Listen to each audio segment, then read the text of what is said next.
자, 여러분 반갑습니다. 자, 오늘 헌신자반 신앙강좌 6번째 시간 오신 여러분들을 진심으로 환영합니다.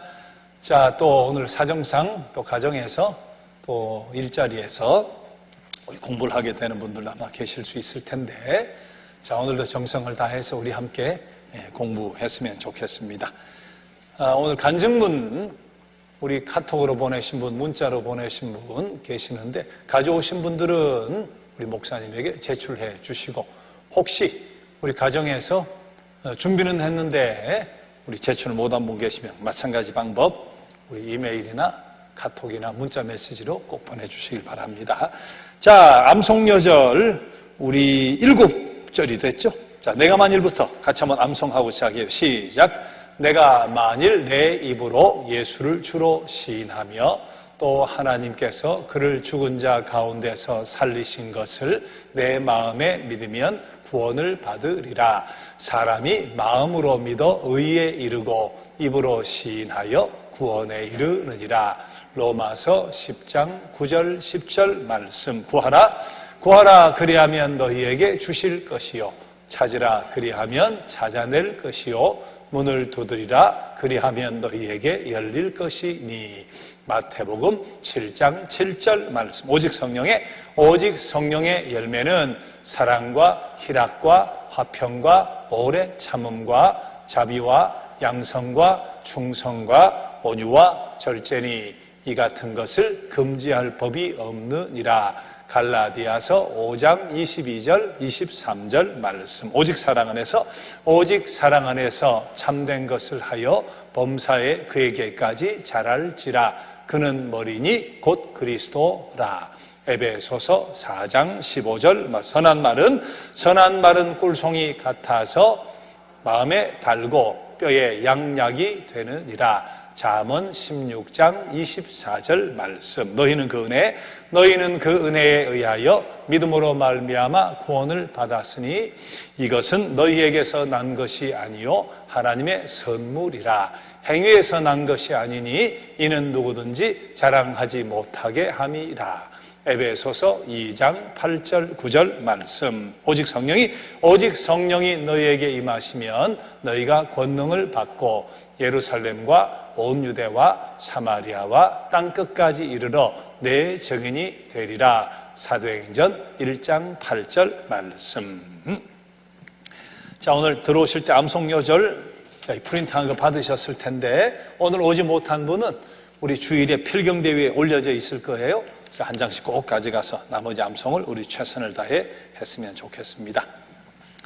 자, 오늘은 우리 66권 목차 시험을 친다고 했죠? 화면에 한번 띄워주세요. 집에 있는 분은 시험 문제를 못 받으셨으니까 저걸 보고 시험을 치는데, 자, 제가 참 좋은 사람이라 그랬죠. 얼마나 좋은 사람인가 하면 써가지고 앞으로 내고 뭐 이런 거 안 해요. 자, 우리 지금 시험지 받은 분은 거기다가 써보시고, 집에 사는 분은 저거 보면서 관로 안에 뭐가 들어가나 하는 것을 우리 동시에 쓰면서 이야기하는 거예요. 그리고 채점은 본인이 정직하게 하는 거예요. 자, 창세기, 출애굽기, 레위기, 그 다음 뭐죠? 1번 민수기, 자, 신명기, 여호수아, 사사기, 룻기, 그 다음은 사무엘라고 쓰면 되죠. 상하, 룻사, 열역, 에스라, 그 다음 느헤미야, 에스더, 욥기, 시편, 잠언, 그 다음 전도서, 다음에 아가서가 되죠. 전아이, 예예, 그 다음 다니엘, 에다호, 그 다음 요엘, 요아오, 그 다음 요나. 앞에는 요엘이고 뒤에는 요나죠. 요나, 요미나하, 그 다음 스바냐, 학계, 스가랴, 말라기. 스바냐가 앞이죠. 지금 쓰셨든지 머리로 하셨든지 채점을 해야 돼요. 자, 그 다음 신약. 자, 마마누, 그 다음 요한복음, 마마누요, 사로, 고린도, 전우서죠. 마마누요 사로고 갈에 빌골 그 다음 데살로니가 전우서가 되죠. 갈에 빌골 데디 그 다음은 디도서죠. 데디디 빌레몬 다음에 빌 히브리서 야 마지막 베드로 전후서 빌리압의 요유계. 자, 내가 썼든지 혹은 저와 같이 했든지 나는 다 맞았다 하는 분 손 들어보세요. 나는 다 맞았다. 오, 대단하시네. 다 맞았다. 아마 가정에서도 다 맞았다가 손 많이 드셨을 거예요. 자, 아직 내가 자신이 없다 하는 분 이번에 이렇게 끝내면 안 돼요. 재직이 되면서 직분 가진 사람이 되면서 성경 목차를 못 외운다 하는 것은 이게 정말 수치스러운 일입니다. 자, 아직 1시간 남았으니까 자, 다음 주까지 완벽하게 잘 암송을 할 수 있도록 같이 노력을 했으면 좋겠습니다. 제가 참 좋은 사람이죠. 시험 친다 하는데 이렇게 쉽게 시험을 치잖아요. 자, 지난번 간증문을 내달라고 했는데 그 카톡이나 또 문자 메시지로 여러분들이 보내주셨어요. 앞으로도 계속 보내실 텐데, 자, 디모데 형 제가 누군지 밝히진 않겠습니다. 우리가 뭐 공부를 지금 정식으로 신청한 분은 90명 이상이 되니까 누군지 알 수가 없을 텐데, 자, 이것은 디모데 형이에요. 디모데 형은 모태신앙, 어려서부터. 자, 그런 경우는 어떻게 하자고 했죠? 나는 예수님 믿은 것이 참 기뻐요. 나는 예수님 믿게 된 것이 참 좋아요. 나는 교회 다니게 된 것이 얼마나 감사한지 몰라요. 그런 방법으로 시작을 하자고 했죠. 자, 이분은 이렇게 쓰셨어요. 나는 예수님 믿는 것이 너무 기뻐요. 매일 고백하게 하시고 반성하게 하시며 감사기도 할 수 있게 해주시는 예수님이 계셔서 너무 기뻐요. 저에게 슬픔이 있을 때 슬퍼 말라 저를 위로해 주시는 예수님이 있어 좋아요. 저에게 기쁜 일이 있을 때 그 영광 돌릴 수 있는 예수님이 있어 좋아요. 저에게 위험이 처했을 때 저를 지켜주시고 그 위험에서 피할 수 있게 해주시는 예수님이 있어 좋아요. 저에게 능력이 생겼을 때 감사기도 드릴 수 있는 예수님이 있어 좋아요. 저에게 힘든 일이 있을 때 다시 일어나 헤쳐나갈 수 있는 힘을 주시는 예수님이 있어 좋아요. 저에게 풍족함이 있을 때 나눔의 마음을 갖게 해주시는 예수님이 있어 좋아요. 저에게 행복함이 있을 때 자만에 빠지지 않고 그 행복 평탄하게 지킬 수 있게 해주시는 예수님이 있어 좋아요.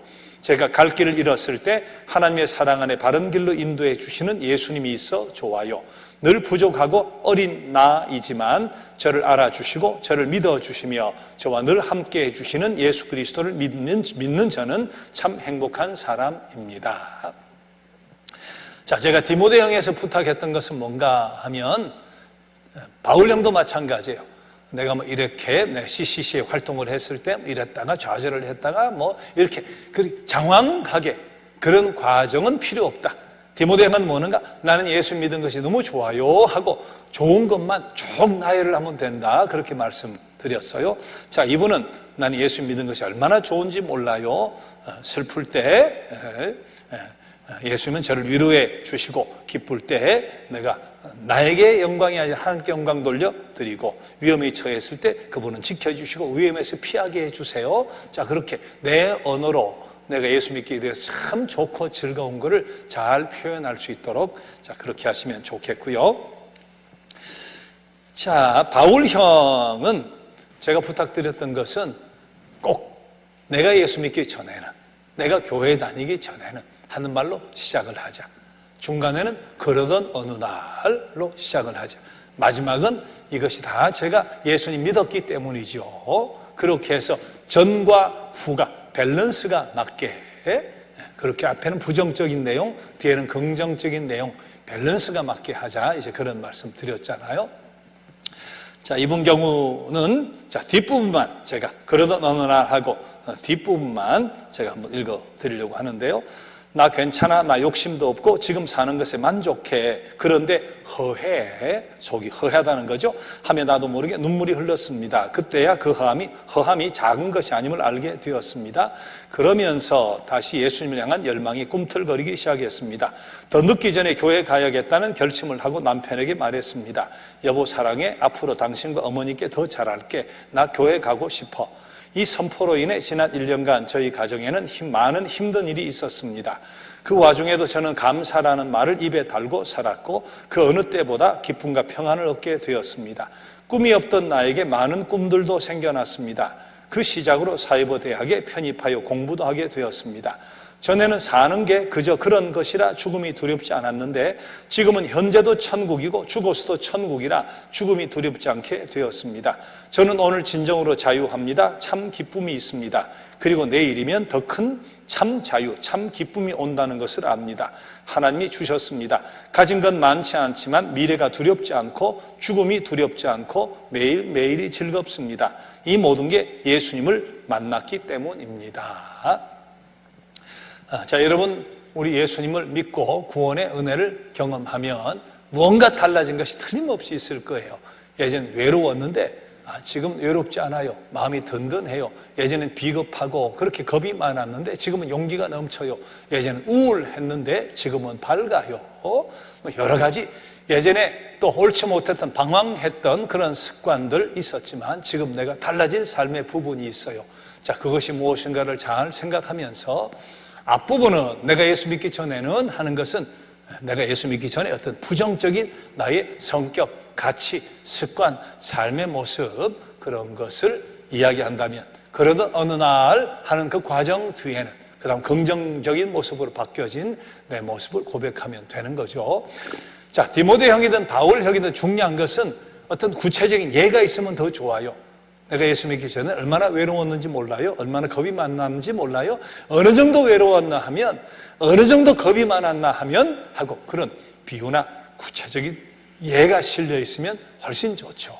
나는 예수 믿은 것이 얼마나 좋은지 몰라요. 디모데 형이라고 했을 때 그때 감사라든지 혹은 어려움 속에 헤쳐나갈 힘을 얻었다면 이런 일이 있었는데 이럴 때 내가 도저히 헤쳐나갈 자신이 없었는데 바로 이 신앙이 나를 이와 같이 일어서게 만들었습니다 하고 어떤 구체적인 예가 있으면 훨씬 좋다. 자, 그런 의미에서 다시 한번 잘 가다듬어 보시고 내 무기로 꼭 삼아 보시면 좋겠습니다. 자, 오늘 연단과 영적 전투 공부 시작할 텐데요. 자, 함께 기도하고 우리 시작하죠. 하나님, 오늘 헌신자로서 살아가기 위해서 훈련받는 6번째 시간입니다. 매번 이렇게 공부하고 할 때마다 하나님, 우리가 하나님을 아는 바른 지식, 성서에 대한 바른 지식, 신앙에 대한 깊이 있는 바른 지식을 갖게 해 주시기 원합니다.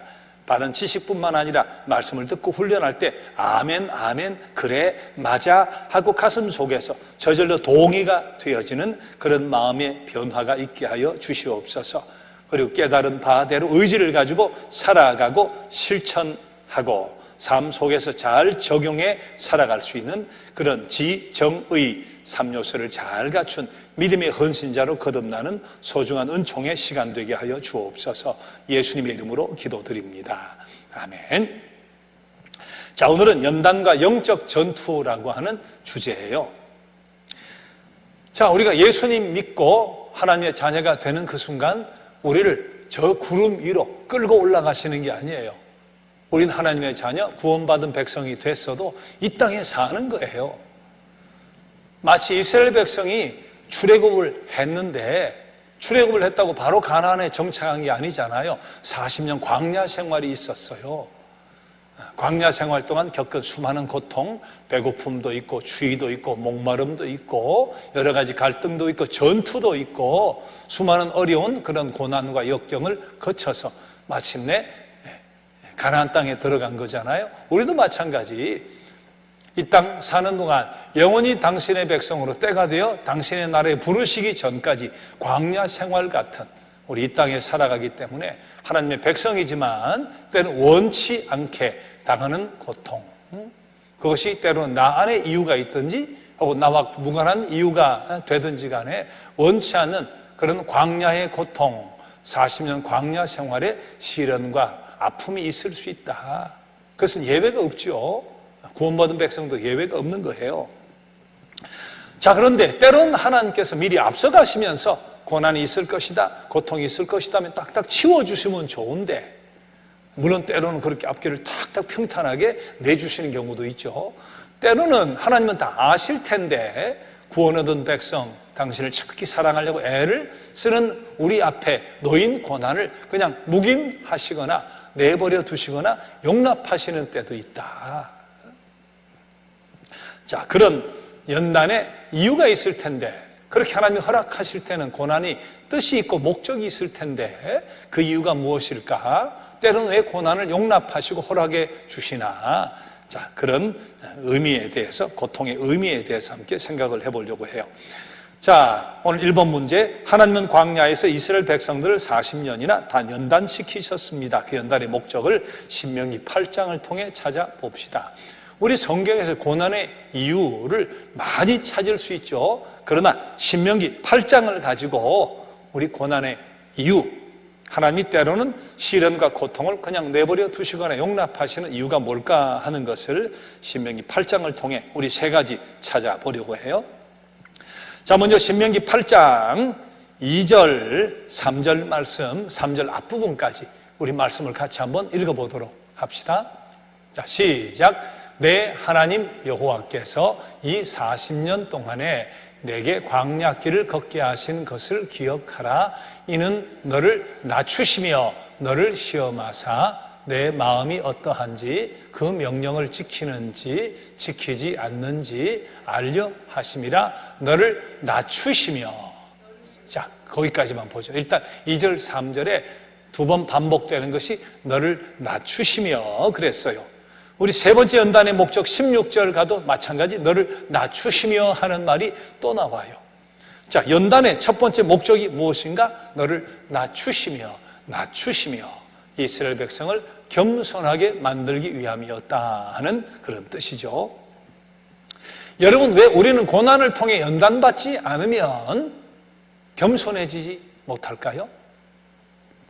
시련을 통해 연단받지 아니하면 왜 겸손해지지 못할까요? 나는 문제없어. 그런 일 나는 안 겪을 거야. 나는 잘 해낼 수 있어.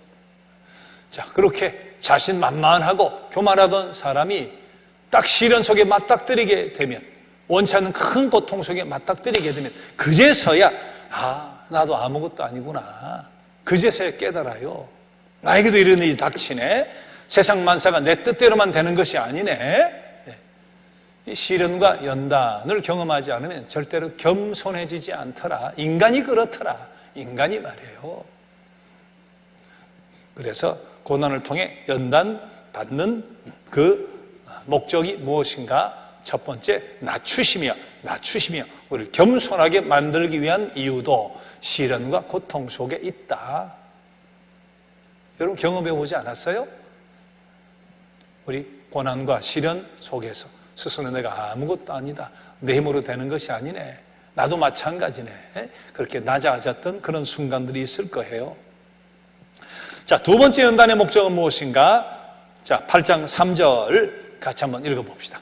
자, 8장 3절 시작.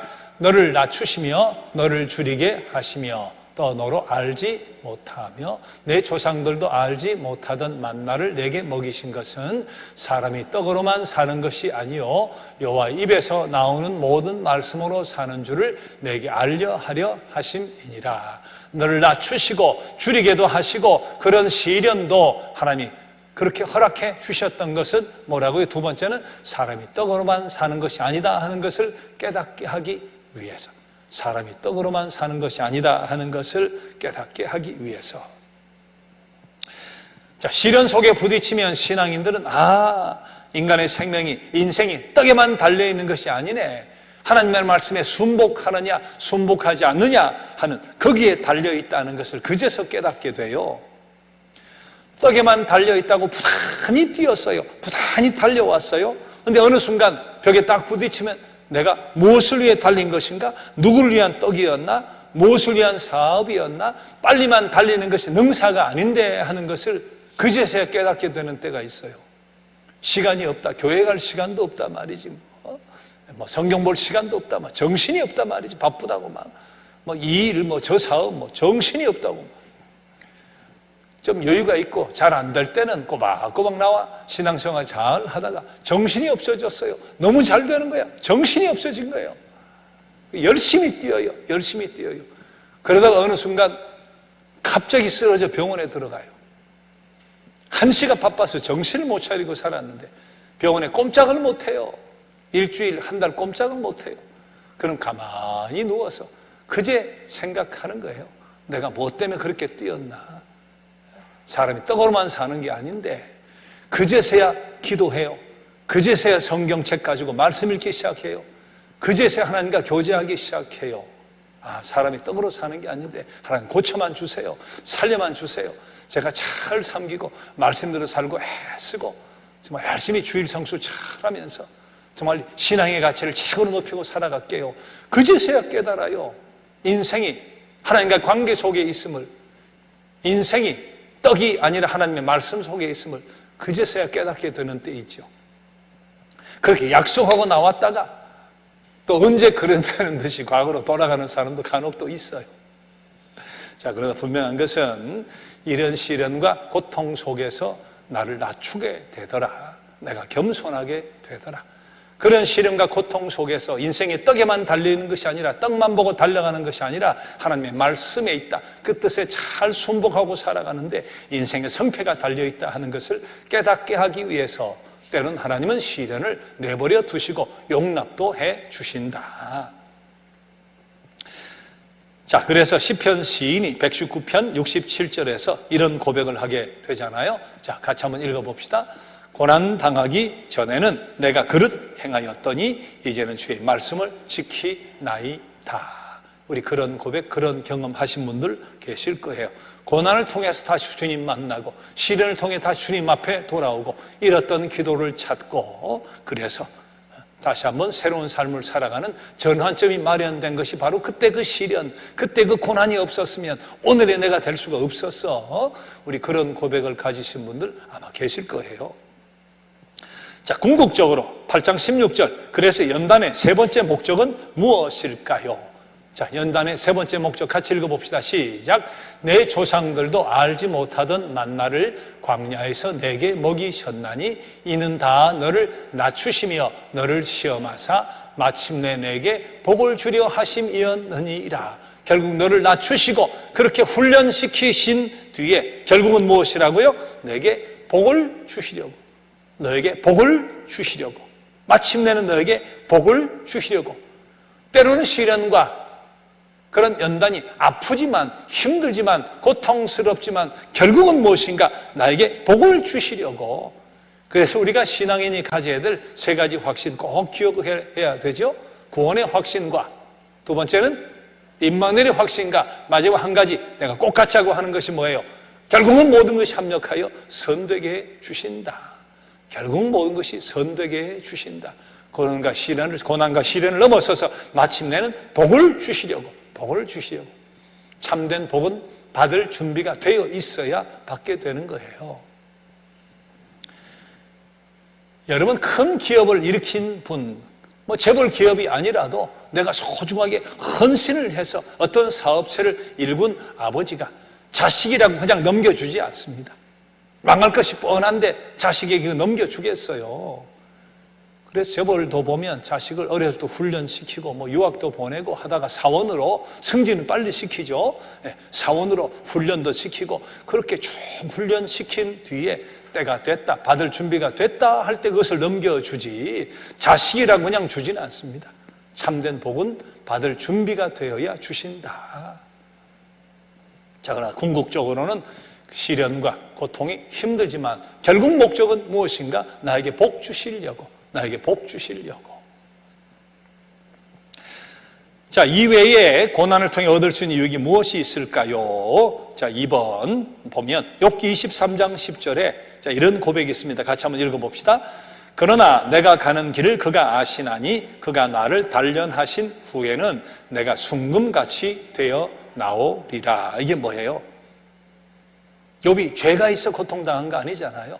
자, 이 경우 고난의 이유가 무엇이죠?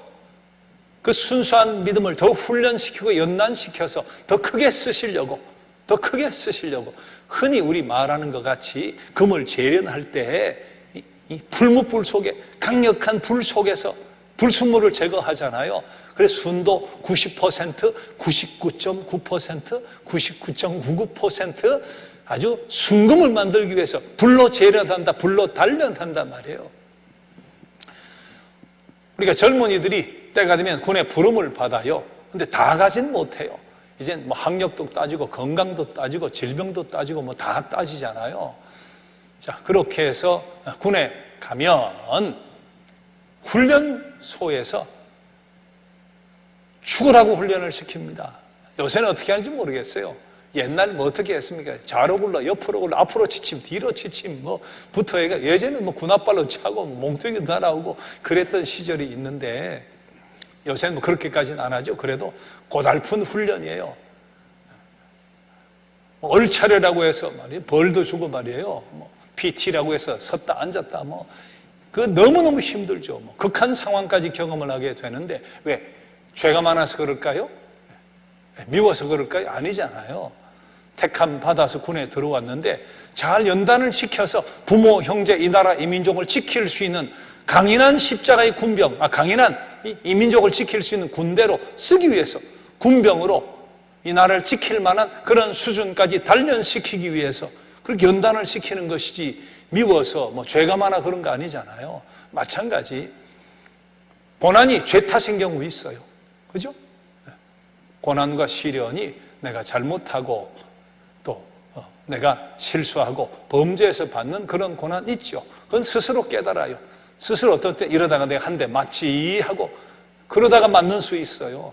그러나 모든 고난이 다 죄의 탓은 아니죠. 죄의 결과는 아니잖아요. 자, 욕과 같이 마찬가지예요. 그렇게 하나님 훈련시키고 훈련시켜서 더 강력한 십자가의 군사로 쓰기 위해서 그렇게 연단시키는 경우도 있다. 자, 고린도후서 1장 3절 4절 말씀은 위로라고 하는 말이 많이 나와요. 앞뒤로도 마찬가지예요. 이게 무슨 뜻일까요? 우리 하나님이 모든 환난 중에 위로하시는 분이다 하는 뜻인데 이런 의미로 한번 해석을 해볼 수 있어요. 우리 고난을 당한 사람은 자신이 당해봤기 때문에 고난을 이해할 수 있어요. 그리고 같은 고난 당한 사람을 위로할 수 있는 그런 힘이 생기기도 하잖아요. 우리 뜻하지 않게 사별하신 분, 우리 교인들이 가서 위로하고 같이 아파하고 힘들어하고 힘내세요. 하늘의 소망을 가지세요. 그렇게 위로하죠. 그 위로가 큰 위로가 될 텐데 그러나 그런 경험을 하지 않은 분 10명, 20명이 위로하는 것보다 똑같은 경험을 한 분이 손을 꼭 잡고 알아. 나도 알아. 나도 당해봤어. 다 알아. 그런 분이 고통을 경험해 본 분이 똑같은 형편 속에 처해 있는 분을 위로할 때 더 큰 위로가 되는 것은 사실이죠. 자, 그런 의미에서 우리 고난이라 하는 것은 우리가 시련을 당하고 고통을 당해 보았지만 그런 시련을 경험해 보았기 때문에 또 그런 시련 속에 있는 사람을 위로할 수 있는 그런 유익도 있잖아요. 자, 여러분, 고난의 이유가, 고난의 의미가 어떤 것이 있을까? 첫째는 죄값인 경우 있어요. 그때는 어떻게 해야 돼요? 그때는 빨리 회개해야죠. 스스로 알아요. 성령이 깨닫게 해 주세요. 자, 두 번째는 하나님 영광을 위한 경우 있죠. 나면서부터 눈먼 소경에게 제자들이 묻잖아요. 이거 자기 죄입니까? 부모 죄입니까? 그때 뭐라고 예수님 대답하세요?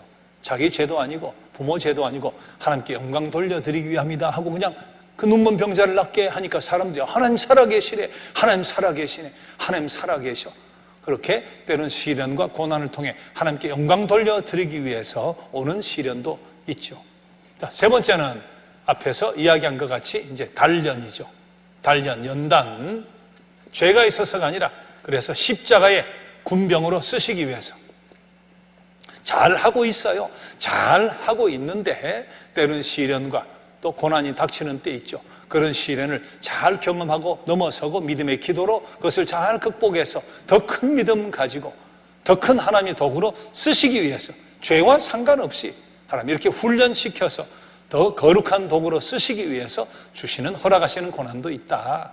자, 네 번째는 자연현상도 있어요.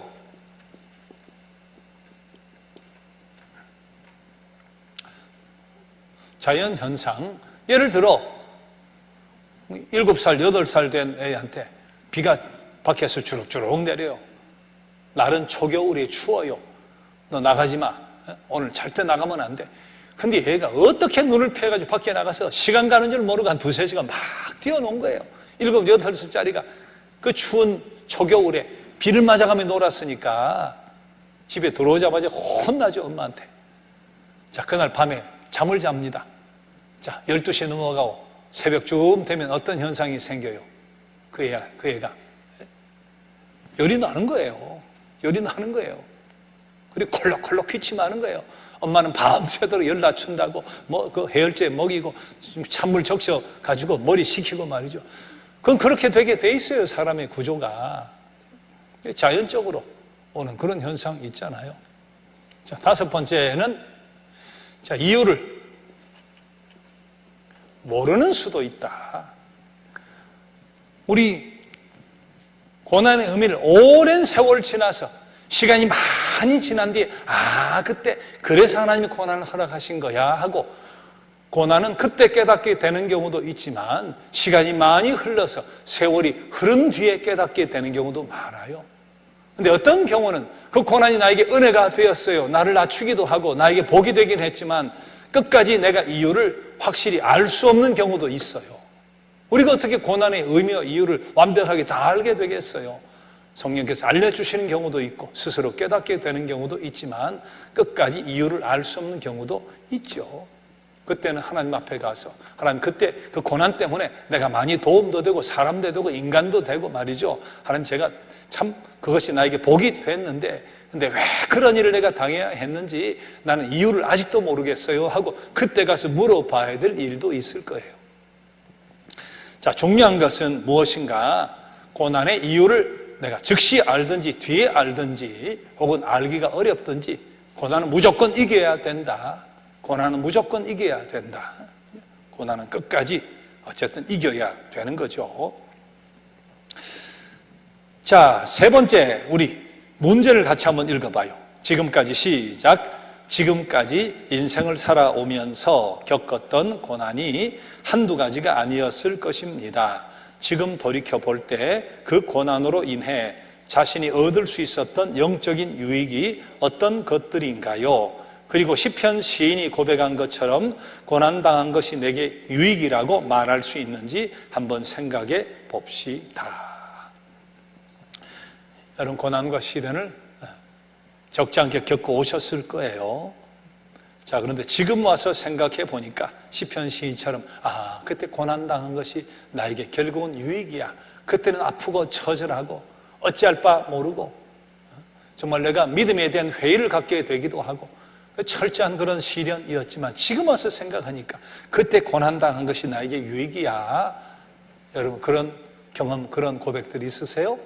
우리가 사실 이것을 테이블에 이렇게 둘러 앉아서 그런 이야기도 오손도손 나누면서 해야 공부가 의미가 있는데 자, 지금 그런 상황이 못 되어서 나눌 수는 없지만 스스로 맞아 그래 그런 고백을 가진 분들 많이 계실 거예요.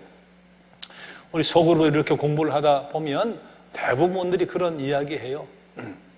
그리고 그때 하나님이 내 기도를 들어주셨다면 그때 그런 시련이 없었다면 오늘의 지금 내가 되지 못했을 겁니다. 그때 그런 시련 없었다면 내가 지금도 잘 나가고 있어가지고 하나님 떠나가지고 허랑방탕하고 완전히 패가망신했을 겁니다. 그때 그 실패가 오늘 내가 나되게 해주셨다고 그때 고난 때문에 오늘 내가 있게 된 것이라고 그때 시련과 처절한 아픔 때문에 내가 하나님을 만나게 된 것이라고 그렇게 고백하는 분들 많아요. 자, 그러나 결과적으로는 고난은 마침내 하나님께서 나에게 복 주시려고 우리에게 허락해 주시는 하나님의 선물이다 하는 것을 고통에 분명히 뜻이 있다 하는 것을 알고 우리가 이겨나가야 될 줄로 믿습니다. 자, 그런데 우리 2번째 영적 전투를 한번 보게 될 텐데요. 우리 고통과 시련을 주는 것은 하나님이 허락하시거나 저런 의도를 가지고 우리에게 주시는 경우도 있지만 마귀의 시련과 유혹과 핍박 때문에 오는 그런 영적인 전투도 있죠. 신앙생활이라 하는 것은 영적인 전투를 잘 해내야 되는 것이기도 해요. 우리가 하나님의 백성이 되고 사탄의 자손에서 하나님의 백성이 되고 사망의 자손에서 생명의 자손이 되는 순간 사탄이 이제 어찌할 수가 없죠. 전능하신 하나님의 손에서 우리를 빼앗아갈 수가 없잖아요. 다시 자신의 것으로 사탄의 자식으로 우리를 빼앗아갈 수가 없죠. 빼앗아가면 하나님보다 힘이 더 센 신이 있다는 건데 그럴 수는 없죠. 전능하신 하나님이 우리를 구원하기로 작정하시고 구원을 은혜로 선물로 주셨다면 그 강력하신 하나님의 손에서 우리를 빼앗아갈 수 있는 세력은 없다. 그런 의미에서 우리 일과에서 말씀드렸잖아요. 우리는 구원의 확신을 가질 수 있다. 견인의 은혜, 끝까지 믿음을 지키고 견고하게 이 신앙, 구원의 신앙을 꼭 지킬 수 있는 그런 힘과 능력을 하나님이 친히 주신다. 이것을 제가 쥐고 있는데 이것을 빼앗아가려면 저보다 힘이 세야 돼요. 저보다 힘이 세야 빼앗아갈 수 있죠. 여기 웬만한 분들은 이거 빼앗아가기가 쉽지가 않을 거예요. 저도 이 주먹 힘이 한번 해봐야 되는데. 자, 근데 하나님이 우리를 구원하고 당신의 손에 잡기로 작정을 했잖아요. 하나님의 손에 잡혀있는 우리를 빼앗아 갈 수 있다? 그건 불가능하죠. 그건 불가능한 거예요. 그런 의미에서 우리는 구원의 확신을 분명히 가질 수가 있는데 문제는 무엇인가? 우리를 하나님의 자녀를 사탄의 자녀로 다시 빼앗아갈 수는 없지만 하나님의 백성인 우리를 어떻게 해서도 미혹하든지 유혹하든지 넘어뜨리든지 아니면 핍박을 하든지 어떤 방식으로 맥을 못 추게 해서 하나님께 영광 돌려드리지 못하게 힘을 못 쓰게 만들려고 애는 쓴다. 사탄이 그렇게 애는 쓴다 말이죠. 자, 그런데 우리가 승리하신 죽음도 이기신 승리자의 깃발 아래 패잔병 그건 어울리지가 않죠. 연전연승하시는 우리 십자가의 깃발 아래 우리는 승리자로 십자가의 군대가 돼야 될 텐데 근데 보면 우리 신앙인들 가운데도 이기는 사람은 연신 잘 이겨요. 넘어지고 자빠지는 사람은 연신 넘어지고 자빠져요. 그게 하나의 습관처럼 잘 이기는 사람은 항상 이기는 버릇이 있고 늘 넘어지고 자빠지는 사람은 넘어지고 자빠지는 버릇이 있어요. 그것이 영적 전투예요. 영적 전투에서 우리를 맥을 못 추게 만들려고 하는 사탄이 싸움을 거는 영적 전투에서 우리가 잘 이겨야 된다. 그런 이야기예요. 자, 베드로전서 5장 8절 말씀 같이 한번 봅시다. 사탄이 우리를 공격하는 두 가지 방법이 있대요. 자, 베드로전서 5장 8절에 보면 어떤 방식으로 우는 사자같이 두루 다니며 삼킬 자를 찾는다. 우는 사자같이. 자, 이런 때가 언제예요? 로마의 기독교 박해 시절, 우리 일제 때, 우리 6.25 공산 치하 속에, 이 전쟁 속에 말이에요. 그때 끌려가고 핍박당하고 순교당하고 우는 사자같이 삼키려고 말이죠. 두루 찾고 하는 우리 그런 때가 있었죠. 지금도 그렇게 억압하고 핍박하고 예수 믿는 사람을 잡아다 가두고 시련을 주고 하는 그런 나라들이 있잖아요. 우는 사자와 같이 발톱을 내놓고 드러내놓고 그렇게 공격하고 싸움을 거는 그런 경우가 있는가 하면 고린도후서 11장 14절 같이 이런 방법도 있어요. 자, 어떤 방법이라고 그랬어요? 사탄도 자기를 광명의 천사로 가장한다.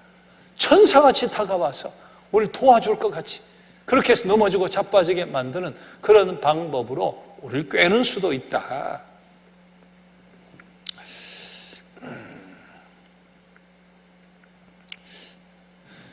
제가 군목 시절에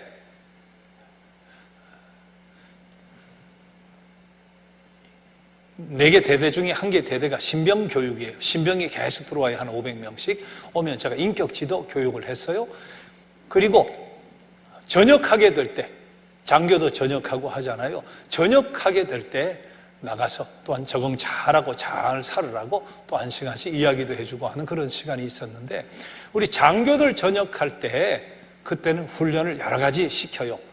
평생 20년, 30년 군 생활을 했기 때문에 세상을 모르는 거예요. 군인들이 아주 용기 있고 이렇게 용기 있는 것 같아도 사실은 유혹에 굉장히 약해요. 세상을 너무 모르니까. 그런 의미에서 순수한 면이 있어요. 세상을 너무 모르기 때문에. 지금은 연금제도가 정착이 돼 있었지만 제가 86년 그 군목 생활을 시작할 때 그때는 그런 제도가 없고 퇴직금을 일시불로 받아가는 거예요. 수십 년 퇴직금을 일시불로 받으면 그게 굉장한 목돈이죠. 그걸 가지고 사회생활을 잘 하고 해야 되는데 그때 이걸 가지고 어쩔 줄 모르는 거예요. 이 돈을 가지고 세상을 너무 모르니까. 근데 전역할 때 장교들 무슨 하사관을 비롯해 무슨 훈련을 시키는가 하면 돈을 네가 이제 나가면 동업하자, 빌려달라. 이렇게 하면 내가 이자가 많이 붙여가지고 돌려줄 수 있다. 이렇게 투자하면 뭐 다른데 맡겨놓는 것보다 훨씬 돈이 된단 말이지. 그런 사람들이 온다. 친척이 되었던 예전에 뭐 고등학교 동창이 되었던 절대로 그런 일에 휘말리면 안 되고 꼭 해도 일시불로 가진 모든 것을 다 맡기면 안 된단 말이지. 이제 그런 훈련을 또 그런 교육을 꼭 하거든요. 근데도 사회에 나가면 이 친구는 그럴 친구가 아니다 말이지. 내가 어려서부터 친구단 말이지. 이 친척은 말을 들어보니까 나를 너무너무 사랑하고 정말 나를 걱정해 주는구나 해가지고 그렇게 훈련을 받았는데도 돈을 그냥 왕창 맡겼다가 평생 벌은 돈을 날려버리는 그런 일들이 종종 있었어요. 물론 순수한 마음으로 투자하거나 잘 불려주려고 한 사람이 있지만 이용하려고 하는 사람이 워낙 많았어요. 그때는 없었으니까. 대출 이자가 얼마나 비쌌는데 옛날에는 은행 예금이 8%, 10% 이자가 그랬잖아요. 대출 이자는 그보다 더 비쌌으니까. 은행 가서 또 돈 누가 빌려줍니까, 당시에. 자, 그래서 그렇게 해서 평생 벌어놓은 돈을 한꺼번에 날리고 정말 슬픔 속에 살아가야 됐던 그런 사람들이 종종 있었어요. 돕는 것 같이, 광명한 천사같이 나는 지금 사회에 나와 어쩔 줄 모르고 세상을 모르는데 도와줄 것 같이 말이지. 그게 사실은 어느 것이 힘들까요? 우는 사자의 공격을 막아내는 게 힘들겠어요? 광명한 천사같이 살살 꿰는 게 힘들겠어요? 사자가 밖에서 으르렁거려요. 으르렁거리니까 빨리 문 닫고 말이죠. 대못으로 그냥 나무를 갖다가 강목을 박아가지고 문을 치고 창문을 못 들어오게 합판을 갖다 막고 말이지. 사자가 밖에 으르렁하면 신고를 하고 으르렁하니까 대비나 하고 막을 수나 있는데 광명의 천사같이 다가오면 이게 힘든 거예요. 이단도 마찬가지잖아요. 이단이 살살 예수 믿는 사람에게 다가와가지고 살살 꿰면서 말이지. 상담 잘해주는 데 있다 말이지. 어디 위로 잘해준다 말이지 뭐 이러면서 말이지. 살살 꿰가지고 돌아오면 이게 막기가 힘든 거예요. 그래서 에베소서 6장 10절 이하에서 뭐라고 주문을 하는가? 전신갑주를 입어야 된다. 우는 사자같이 공격을 해오든지 광명한 천사같이 나를 넘어뜨리려고 미혹을 해오든지 중요한 것은 전신갑주를 입어야 된다. 그렇게 말씀하고 있는 거예요.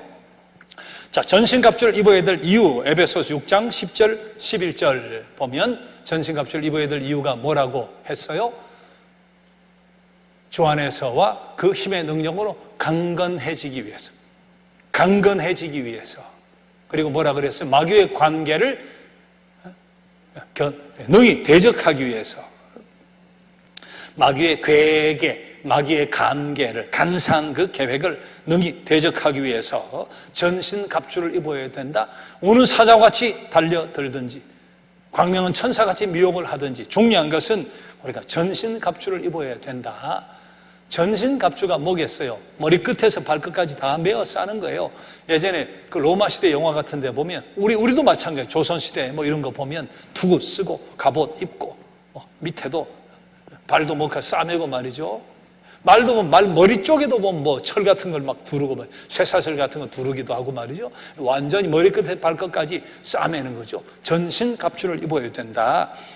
자, 그러면 어떤 전신갑주를 입어야 될까? 영적 무장에 대해서 호신용, 방어용, 공격용, 경비용, 에베소 6장 10에서 18절까지를 그렇게 네 가지로 나누어 본 거예요.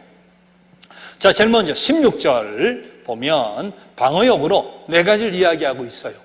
제일 먼저 믿음의 방패를 호신용 14절, 15절, 17절에 네 가지가 나와요. 제일 먼저 17절에는 구원의 투구, 그리고 14절 15절에 진리의 허리띠, 의의 호심경, 그리고 마지막에 복음의 신, 네 가지 호신용 무장을 이야기하는데요. 저 중에 가장 중요한 것은 저는 구원의 투구다 그렇게 생각해요. 진리의 허리띠는 내가 진리가 아니면 내가 짝하지 않는다 말이에요. 거짓이나 곤모술수하고는 나는 절대로 짝하지 않는다.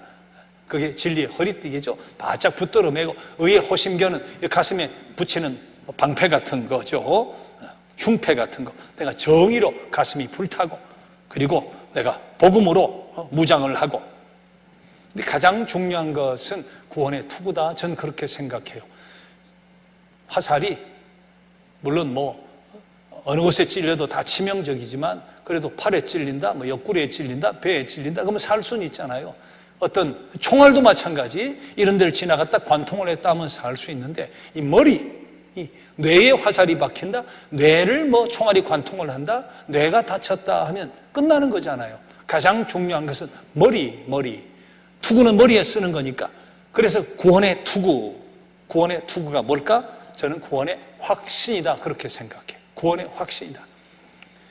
우리가 호신용 무기, 오는 사자같이 공격을 하든지 광명은 천사같이 다가오든지, 우리가 내 몸을 잘 지키려면 호신용 무기, 구원의 투구를 잘 써야 된다. 구원의 확신이다. 구원의 확신이다.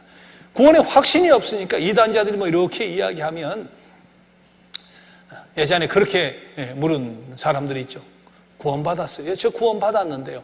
몇 년, 몇 월, 며칠에 받았어요. 그렇게 물었던 이단이 있었어요. 세월하고 세월호하고 관계됐던 우리 그 이단이 그렇게 물었잖아요. 그러면 나는 몇 월, 며칠까지 모르는데 하고 이제 끌려 들어가서 이야기를 듣고 성경이 이러니 저러니 말이지. 구원의 확신이 있으면 그거 듣고 앉아있을 일이 뭐가 있겠어요. 구원의 확신이 있으면, 당신 그런 시간이 있으면 안 믿는 사람한테 가서 전하라고. 나는 지금 죽어도 천국에 갈 자신이 있으니까 그 시간 낭비하지 말으라고. 아쉬울 게 뭐 있겠어요. 나는 지금 부르셔서 천국에 눈을 뜨는데 거기 혹하고 미혹되어서 시간을 낭비할 이유가 뭐가 있겠어요. 정말 중요한 것은 제가 늘 반복하지만, 내가 이 순간 하나님이 나를 부르셔도 천국에서 눈 뜰 수 있다 하는 그 구원의 확신을 분명히 가져야 된다. 그래서 일과에서 어렵다 하심의 은혜에서 공부했고, 지난번 우리 전도와 관계해서 어떻게 복음을 전할 것인가 하는 것을 통해서 다시 우리 구원의 확신을 새롭게 한 것이잖아요. 자, 어떤 경우에라도 여러분 지금 하나님 부르시면 천국에서 눈 뜰 자신이 있습니까? 하면 머뭇하면 안 돼요. 그건 절대로 겸손의 표현이 아니에요. 절대로 겸손의 표현이 아니다. 나는 부족하고 나는 부끄럽고 정말 하나님 앞에 고개도 들 수 없는 그런 처지지만, 성령이 나를 감화감동시켜 주셔서 예수를 그리스도로, 예수를 주라 믿게 해 주시고 구원의 하나님을 확신하고 주님을 영접하게 해 주셨기에, 나는 부족하지만, 나는 공로 없지만 주님의 십자가의 보혈로 하나님의 은혜로 나는 구원받은 것이 틀림없다 하는 확신을 분명히 가져야 돼요. 자, 그래야 영적인 전투에서 승리할 수 있다. 구원의 확신, 구원의 투구를 써야 돼요. 여러분 구원의 확신 분명히 갖고 계시죠? 네, 구원의 확신을 분명히 가져야 돼요. 자, 두 번째, 방어용 무기 16절은 믿음의 방패라 그랬는데, 방패가 두 가지가 있어요. 로마 시대에 이렇게 영화 같은데 보면 동그란 방패가 있어가지고 검투사들이 싸우거나 적하고 싸울 때 동그란 방패를 가지고 이렇게 방어하는 경우가 있는가 하면, 사각짜리 직사각형 큰 방패, 화살이나 돌이 날아오면 거기에 몸을 싹 숨기면 온몸이 그 뒤에 숨어지는 큰 직사각형 방패도 있잖아요. 여기서 말하는 방패는 큰 방패, 직사각형 큰 방패를 이야기하는 거예요. 우리가 사단의 공격을 잘 이겨내려면 구원의 확신과 더불어 큰 믿음을 가져야 되죠. 큰 믿음 갖기를 소망하고 간구하고 훈련하고 강한 믿음 갖기를 애를 써야 돼요. 신앙은 안주하면 안 돼요. 신앙은 머물러 있으면 안 돼요. 푯들 향해 지금도 내가 달려간다, 바울 사도가 고백한 것 같이 큰 믿음, 강력한 믿음 갖기 위해서 끊임없이 기도하고 훈련하고 애를 써야죠. 자, 그런데 이 두 가지만 가지고 이길 수는 없어요. 방어만 해가지고는 절대로 전쟁에 이길 수가 없어요. 공격용 무기가 있어야 이길 수 있는 거죠. 공격용 무기가 무엇인가? 17절 뭐라 그랬습니까? 성령의 검, 곧 하나님의 말씀을 가져야 된다. 그렇게 말씀하시잖아요. 방어를 잘 해도 결국은 내가 검을 가지고 싸워서 무찔러야 되는 거예요. 근데 성령의 검이 뭐라고 말씀했죠? 하나님의 말씀이다. 하나님의 말씀이다. 말씀이 얼마나 강력한 무기인지 예수께서 40일 금식기도 후에 마태복음 4장 보면 말씀이 얼마나 강력한 무기인가, 오늘 신명기 8장 말씀 사람이 떡으로 사는 것이 아니다 하는 것 이용하시면서 말씀을 가지고 물리치잖아요. 너 배고프지? 돌 가지고 떡 만들어봐. 아니, 사람이 떡으로만 사는 것이 아니야. 뛰어내려봐. 천사가 받아줄 거야. 주너의 하나님을 시험하지 말라고 했어. 신명기서에 있는 말씀이에요. 세상을 보여주면 절해라. 이 모든 영광을 다 주겠다. 주너의 하나님만 경배하라고 했어. 성경의 말씀을 가지고 물리치잖아요. 그런데 사단이 꼼짝을 못하고 도망을 가버리고 말잖아요. 하나님 말씀이 강력한 무기다. 그래서 암송하자고 제가 자꾸 이야기하는 거예요. 암송하자, 암송하자. 집에서 요리할 때 물론 칼 하나 가지고 하는 수 있지만 뭐 어떤 분은 여러 개가 있잖아요. 고기 써는 뭐 큰 칼도 있고 과일 깎는 칼도 있고 때는 야채 다듬는 칼도 있고 뭐 몇 가지 놓고 쓸 수 있잖아요. 거기에 상황에 맞게 마찬가지로 우리 안에 말씀이 들어있어야 그때그때 상황에 맞게 검을 빼서 쓸 수 있는 거예요. 이런 상황 속에 이 말씀을 빼서 쓰고 저런 상황 속에 저 말씀을 빼서 쓰고 예수께서 그때그때마다 각기 다른 칼을 빼서 쓰시잖아요. 사람이 떡으로만 사는 것이 아니라 하나님의 말씀으로 산다. 그 칼을 다 뽑았다가 주 너의 하나님을 시험하지 말라고 했다.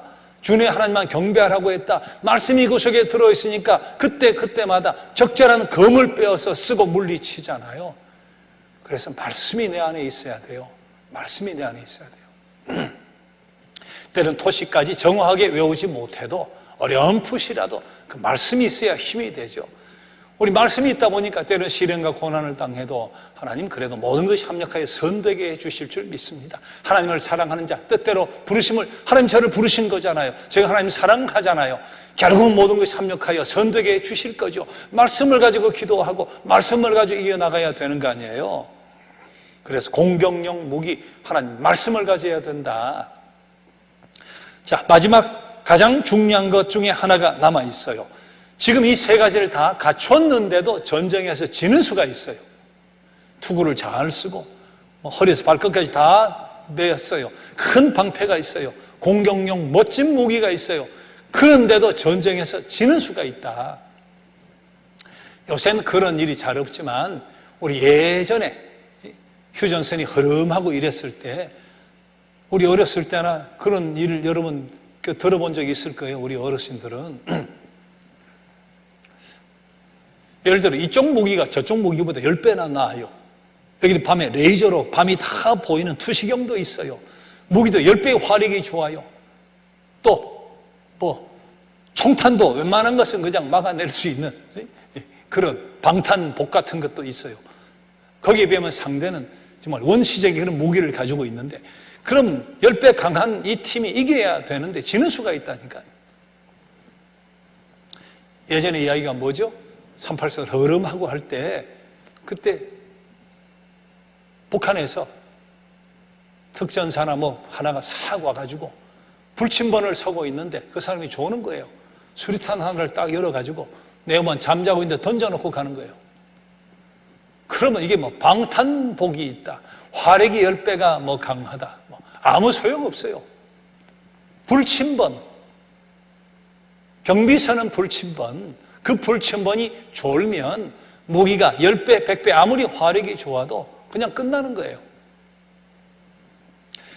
지금 모르겠어요. 예전에 우리 때는 2시간마다 이 불침번을 섰거든요. 밤 12시에 부터 2시까지 섰어요. 그러면 2시에 근무교대로 들어가서 막 깨우잖아요. 너 차례야, 너 차례야, 당 차례야. 그러면 막 일어나요. 분명히 일어나고 군화를 주섬면서 쉬는 걸 보고 난 들어가지 않는데 이 친구가 일어나서 군화를 쉰다가 그냥 또 넘어져 자버리는 거예요. 그럼 불침번이 없어지는 거예요. 저 앞에서 경계를 딱 서서 오면 누구냐 말이지. 암호하고 이렇게 경계를 서줘야 되는데 불침번선에서 졸아버리면 아무 의미가 없어요. 화력이고 뭐고 아무 의미가 없어요. 자, 이 불침번이 뭔가, 경비용 무기가 뭐라 그랬어요? 18절 말씀. 자, 같이 한번 봅시다. 항상 깨어 기도하라. 항상 깨어 기도하라. 그렇게 말씀하고 있죠. 이게 경비용 무기예요. 모든 것이 다 갖춰져야 돼요. 다 갖춰져야 돼요. 그래서 깨어서 기도하라고 하잖아요. 자나깨나 기도하라고 하잖아요. 늘 그리스도 안에서 졸면 죽는다. 졸면 죽는다. 군의 내무반에 졸면 죽는다. 졸면 죽는다 말이지. 마찬가지 우리 신앙생활도 마찬가지. 졸면 죽는다. 깨어서 기도해야 이길 수 있어요. 자, 사단과의 전투 속에서 우리가 이기기 위해서 여러 가지 무기 있지만 호신용 무기, 구원의 확신, 구원의 투구 분명히 쓰자. 구원의 투구, 구원의 확신 갖자 말이지. 방어용 무기, 큰 믿음 가지려고 애를 쓰고 안주하지 말고 부단한 다름박질을 하자 말이지. 그리고 공격용 무기, 말씀의 검, 끊임없이 훈련하고 암송하고 열심히 배우려고 애를 쓰고 읽고 듣고 공격용 무기, 말씀의 검을 갖자. 그리고 불침범, 경비용 무기, 자나깨나 그리스도 안에서 주님과 교제하게 되는 졸면 죽는다. 끊임없이 기도로 경비를 써야 된단 말이죠. 여러분, 우리 시험이라고 하는데, 시험이라고 하면 영어로 테스트잖아요. 테스트. 그러니까 시험이 두 가지가 있는 셈이에요. 자, 시험이 테스트라고 하면 하나님이 주시는 것은 시험이라고 하진 않죠. 우리 테스트라고 하면 하나님이 주시는 것은 뭐라고 하느냐? 연단. 하나님이 시험하기도 해요. 성경 하나님 우리를 시험하신다는 말이죠. 아브라함을 시험한다 하잖아요. 그때 하나님이 시험한다 하는 것은 연단이에요. 연단. 이건 영어는 트레이닝이죠. 우리를 훈련시켜 주신 트레이닝. 하나님 주시는 시험은 트레이닝이다. 우리를 잘 훈련시켜서 겸손하기도 하고 낮추게도 하시고 돌아보게도 하시고 강한 십자가의 군병도 만들어서 마침내 복을 주시려고 하는 연단 트레이닝이다. 자, 그러나 마귀가 하는 시험이 있어요. 마귀가 하는 시험은 사실은 유혹이죠. 유혹. 이건 영어로는 temptation, 유혹. 마귀가 하는 것은, 시험은 유혹이죠.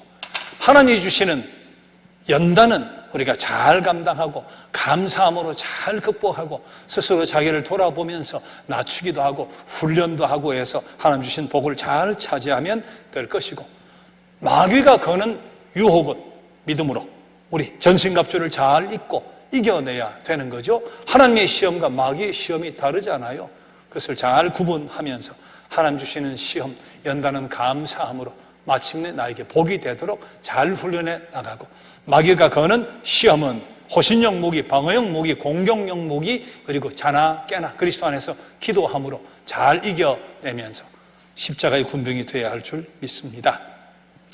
자, 아까도 말씀드린 바와 같이 연전연승하시는 십자가, 우리 그리스도 밑에서 패잔병, 연전연패하는 50%의 승률을 가진 그런 신자는 안 되죠. 하나님께 영광 돌려드리기 위해서 우리도 끊임없이 전신갑주를 잘 입고 지휘관이신 우리 예수 그리스도 안에서 이미 이겨놓은 싸움을 싸우는, 사탄은 우리를 이겨낼 수가 없어요. 이미 이겨놓은 싸움을 싸우는 우리. 그러나 도망가면서도 쏜 총에 맞을 수가 있어요. 사탄은 이미 머리가 정복당해가지고 부활하신 그리스도 앞에 맥을 못 추죠. 죽음까지 정복해 버리셨으니까. 그러나 이미 이겨놓은 싸움을 싸우는데 잘 싸워서 마침 하나님께 영광 돌려드리는 그런 영적 전투의 승리자가 되어야 할 줄 믿습니다. 자, 오늘 우리 176장 찬송을 함께 드립시다. 176장.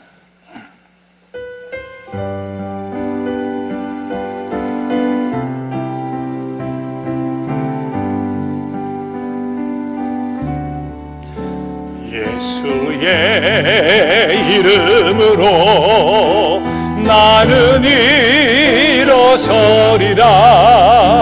주가 주신 능력으로 나는 일어서리라. 원수가 날 향해 와도 쓰러지지 않으리. 주가 주신 능력으로, 주가 주신 능력으로, 주가 주신 능력으로 일어서리. 다시 한번 예수의 이름으로, 예수의 이름으로 나는 일어서리라. 주가 주신 능력으로 나는 일어서리라. 원수가 날 향해 와도 쓰러지지 않으리. 주가 주신 능력으로, 주가 주신 능력으로, 주가 주신 능력으로 일어서리.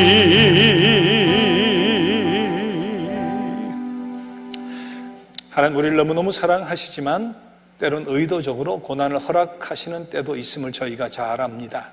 그 순간 이 고난의 의미가 무엇인가, 이 고통의 뜻이 무엇인가 하는 것을 잘 깨달을 수 있도록 하나님 언제나 함께 해주시고 성령의 도우심으로 같이 해주시기 원합니다. 어떤 고난 속에서도 그 의미를 잘 깨닫고, 때론 당장 그 의미를 깨닫지 못한다 할지라도 끝까지 믿음으로 말씀 가운데 하나님의 손을 꼭 붙들며 하나님 결국은 합력하여 선되게 해주실 줄을 믿으면서 그 고통을 이겨내고 그 시련을 넘어서서 예배해 놓으신 그 복을 찾아 누리게 되어지는 십자가의 군병이 되게 하여 주시옵소서. 하나님, 하지만 마귀의 시험은 잘 분별해낼 수 있는 그런 능력을 갖출 수 있게 해 주시기 원합니다. 우는 사탄의 공격이 되었던 광명한 천사같이 시험을 걸고 유혹을 하던 그리스도 우리의 지휘관이라는 사실을 꼭 기억하면서 십자가를 이기고 승리하신 주님처럼 언제나 연전연승할 수 있는 십자가의 군병 또한 되게 하여 주시옵소서. 우리를 통해 하나님 큰 영광 받아 주시옵기를 간절히 바라옵고 예수님의 이름으로 기도드립니다. 아멘.